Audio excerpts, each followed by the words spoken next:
Assalamualaikum warahmatullahi wabarakatuh. Pada kali ini saya ingin menghuraikan, meleraikan satu misteri yang menghantui pemikiran para peniaga ataupun pengawal perniagaan ataupun pekerja di Malaysia. Kita semua tahu apa itu akaun. Mungkin kita tidak faham, tapi kita tahu setiap kebanyakan orang, sama ada yang bekerja ataupun yang berniaga, pernah mendengar perkataan akaun dan dapat membayangkan akaun ini sebenarnya adalah sesuatu yang melibatkan menjaga kewangan. Tapi walaupun sebenarnya mereka tidak tahu apa itu akaun. Okey. Dari sini saya ingin membawa perhatian tuan-puan kepada, pertama sekali, cara berniaga di Malaysia, di mana saya sudah berkali-kali terangkan. Cara berniaga di Malaysia yang banyak dilakukan ialah berniaga melalui cara enterprise, di mana enterprise ini mendaftarkan dan menguruskannya mudah, tidak perlu banyak syarat.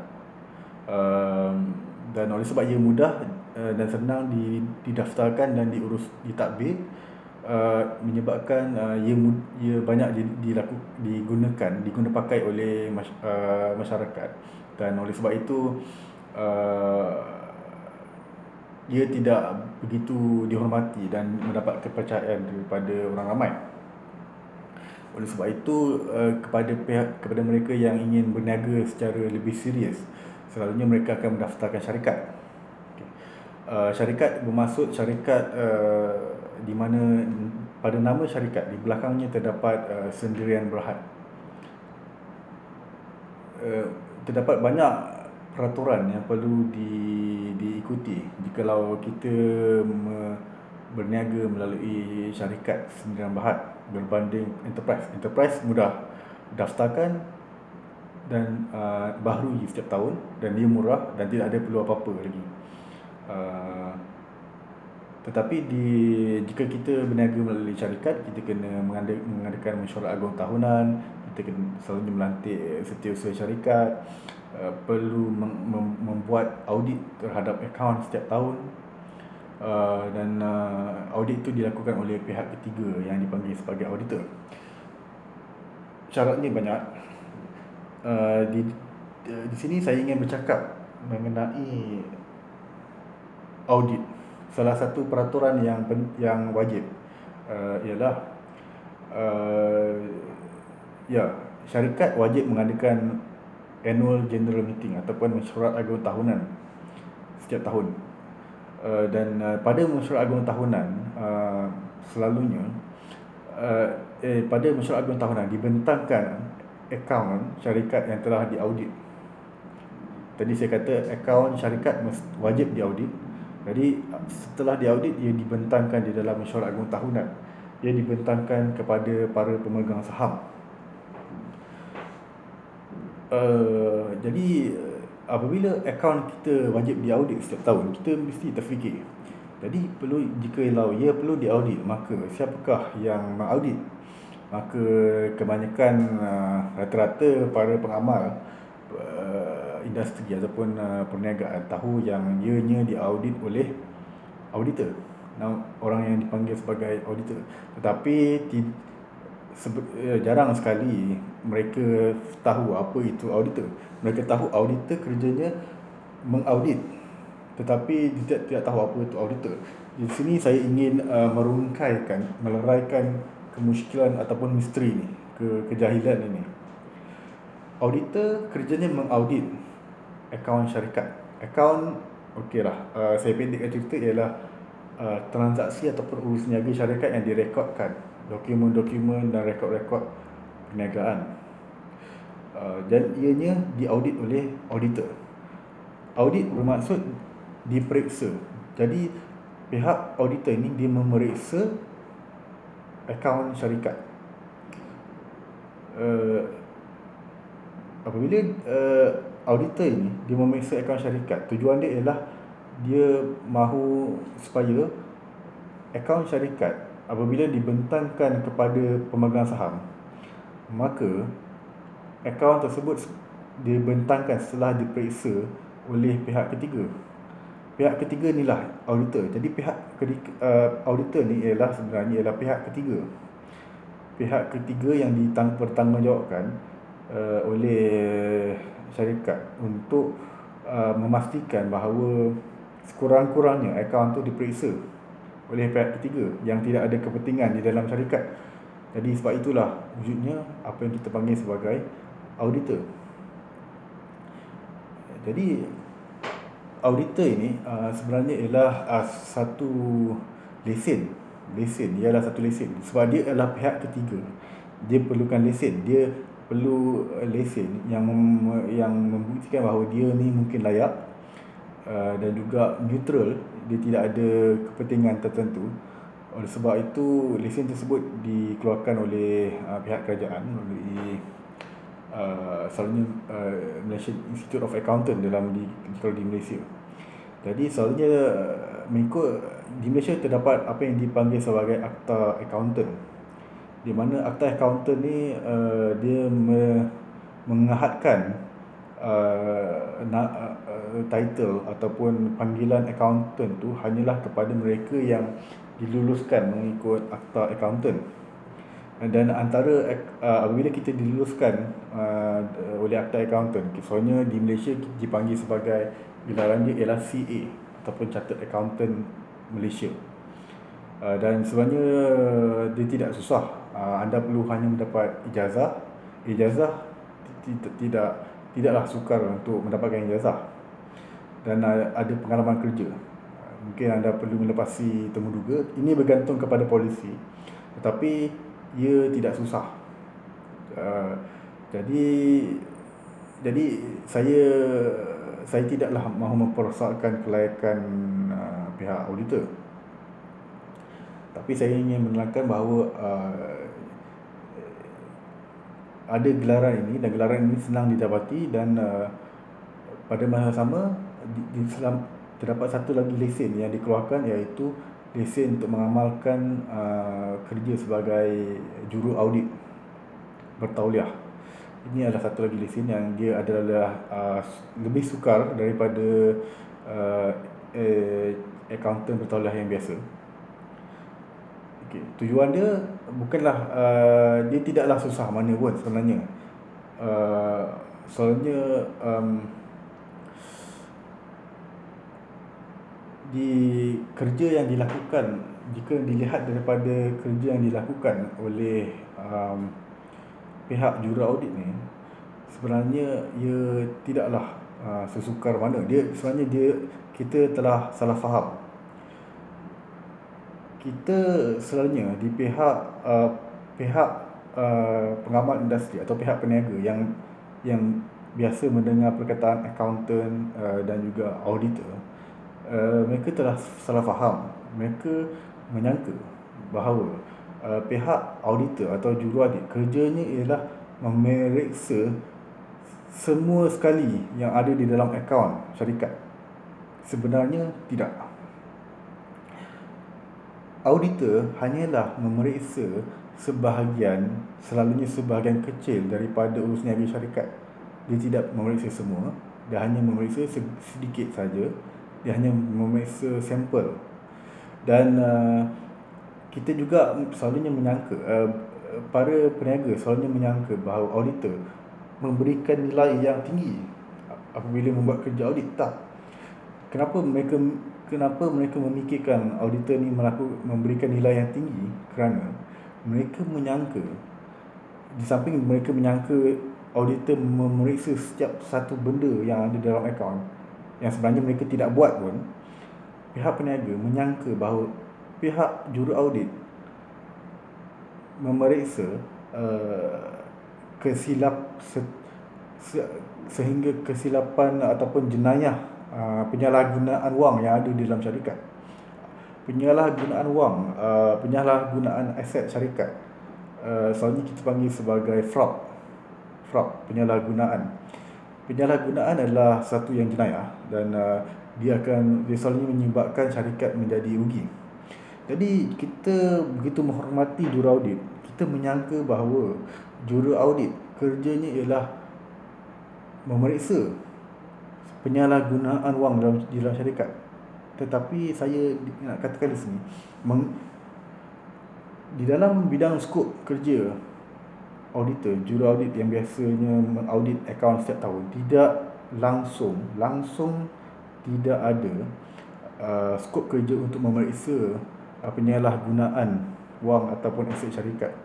Mereka, auditor bukan kerjanya memeriksa penyalahgunaan. Jikalau ada orang menyalahgunakan wang syarikat ataupun aset syarikat, maka janganlah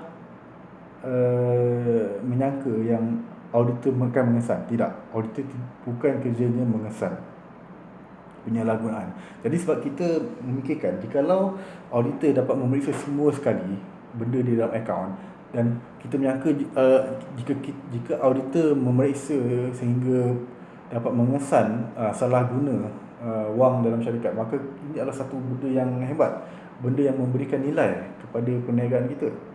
Tetapi sayangnya auditor tidak buat, itu bukan kerjanya. Jadi jikalau itu bukan kerjanya, maka ia sebenarnya, auditor ni tidak memberikan apa-apa ni, tak ada memberikan apa-apa nilai. Jadi kenapa kita nak perlu audit? Sebab ianya wajib. Jadi jikalau auditor melakukan kerja setiap tahun, jadi sebenarnya apakah kerja auditor? Kerja auditor mengikut peraturan akta syarikat ataupun mengikut peraturan undang-undang dan juga peraturan audit ataupun bidang yang bidang auditor. Kerja auditor ialah memeriksa akaun. Dia tidak memeriksa semua. Kerja auditor ialah memeriksa sebahagian daripada akaun dan memberikan pendapat, menghasilkan satu laporan atau report, sama ada menyatakan pendapat mereka sama ada akaun syarikat itu true and fair.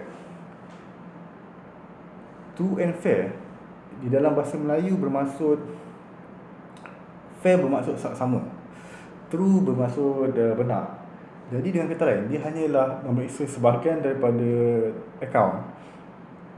Daripada situ memberi pendapat adakah kesalahan yang ketara di dalam akaun syarikat. Misalnya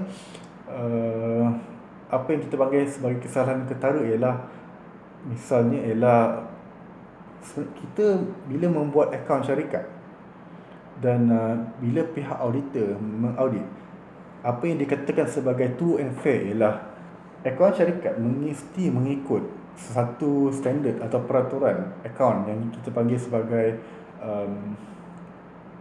FRS ataupun Financial Reporting Standard,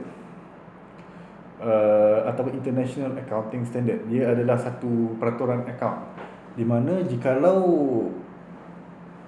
pihak auditor memeriksa akaun true and fair, dia mesti memastikan bahawa akaun tu true and fair ataupun mematuhi peraturan-peraturan akaun.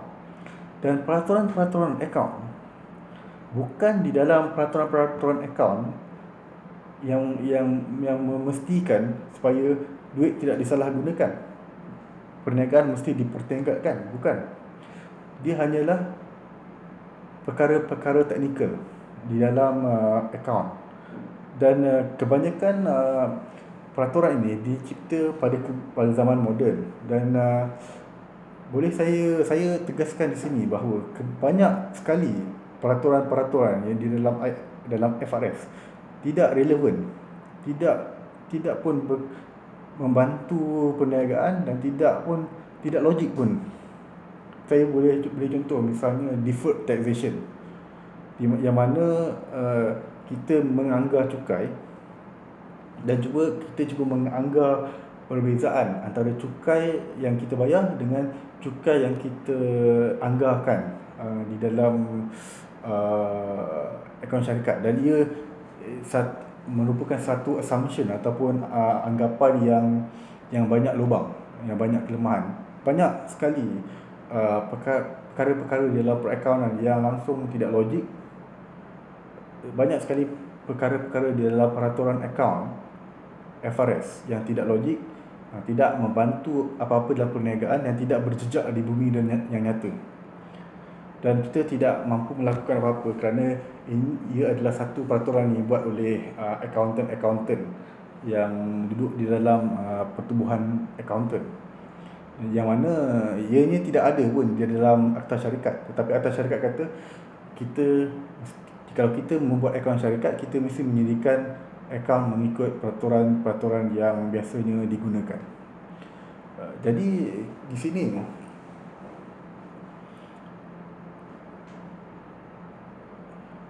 sebenarnya kalau kita tak mengikut peraturan FRS yang mengarut ini pun tidak mengapa, tetapi oleh sebab akaun kita perlu diaudit, dan jikalau kita tidak mengikut peraturan FRS, maka auditor akan memberikan pendapat yang tak baik, yang mengatakan kita ni tidak true and fair, yang kita tidak mengikut peraturan FRS, peraturan standard perakaunan. Itu saja. Jadi sebenarnya kita membuat akaun bukan untuk diri kita. Kita sepatutnya membuat akaun untuk memajukan perniagaan kita. Tetapi kita membuat akaun untuk semata-mata kerana kita nak memenuhi keperluan auditor, yang mana keperluannya mengikut standard perakaunan yang tidak relevan. Jadi ini adalah sesuatu yang saya ingin sekali huraikan dan terangkan sehingga anda faham. Jadi jika begitu, anda mesti fikir, sebagai syarikat, peramal syarikat, kita mesti mengaudit akaun. Jadi kita terpaksa membuat akaun sebegitu rupa. Jadi kita sebenarnya telah rugi. Jadi adakah cara di mana kita tidak perlu untuk membuat akaun yang sesuai dengan kehendak auditor? Boleh. Anda boleh jikalau anda tidak menubuhkan syarikat, anda menubuhkan enterprise. Tetapi enterprise, masalahnya anda tidak mahu tubuhkan enterprise kerana enterprise ni dia ada beberapa kekangan dan juga dia tidak dihormati. Jadi sekarang ni, apakah cara untuk mengelakkan daripada membuat perkara-perkara yang membuang wang, membuang waktu dan membuang tenaga, seperti akaun yang disediakan bagi tujuan audit? Kita boleh iaitu dengan cara menyediakan menjalankan perniagaan melalui kaedah PLT ataupun perkongsian liability terhad, Limited Liability Partnership, di mana Limited Liability Partnership kita tidak perlu menghantar akaun untuk diaudit. Jadi kita boleh menyediakan akaun tanpa mengikut peraturan auditor. Ini adalah satu cara untuk kita melepaskan diri daripada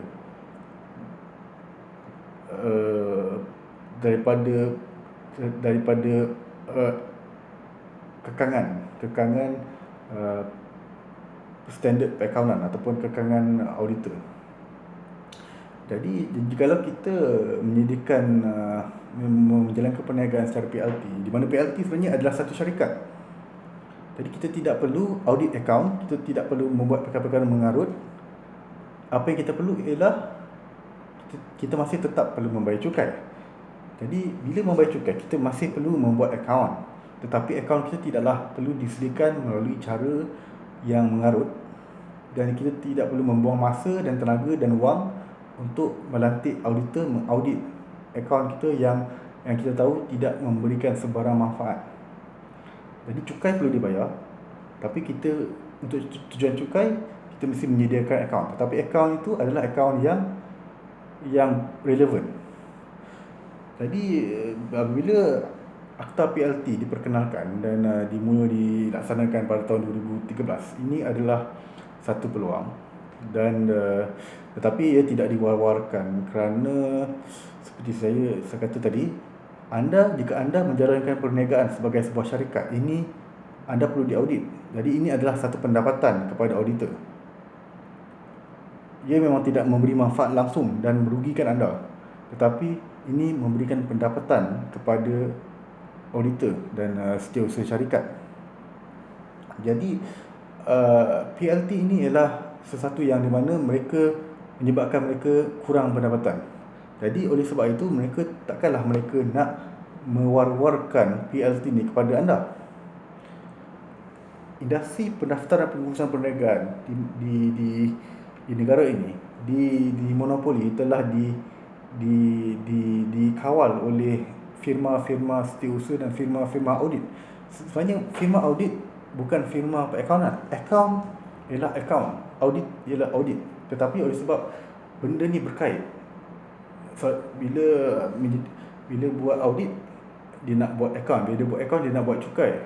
Jadi dia ada buat pelbagai pendapatan sampingan. Jadi mereka ini tidak, accountant atau auditor ni dia tidak berfikir melalui seperti engineer, seperti jurutera. Mereka tidak berfikir secara sistematik, dia tidak berfikir secara tersusun. Dia tidak akan membantu perniagaan anda. Auditor akan memikirkan mengikut berniaga secara berfikir secara auditor. Jadi apabila akaun perniagaan pengurusan telah mengikut direction ataupun hala tuju pemikiran auditor, maka perniagaan anda tidak akan, perniagaan di negara ini akan seperti tidak membangun. Jadi saya sebagai salah seorang accountant, saya fikirkan bahawa adalah lebih baik bagi para peniaga menjauhkan diri daripada firma-firma, daripada pemikiran accountant atau pemikiran juru audit yang tidak memberi manfaat. Tetapi mereka, apabila anda menemukan syarikat, bendanya anda telah jatuh dalam jaringan ini, jaringan monopoli oleh pihak auditor. Jadi sebenarnya itu berlaku jika anda menubuhkan syarikat. Tetapi sekarang ni kita sudah ada perkongsian liability terhad, PLT. Maka dengan cara ini kita boleh menghapuskan terus semua kos yang terlibat. Dan selain menghapuskan semua kos itu, anda dapat mengelakkan daripada ketidakcekapan atau inefficiency yang disebabkan oleh mentality auditor. Anda boleh mula membuat akaun, menjaga kewangan anda berdasarkan mentality seorang peniaga, bukan seorang auditor syarikat.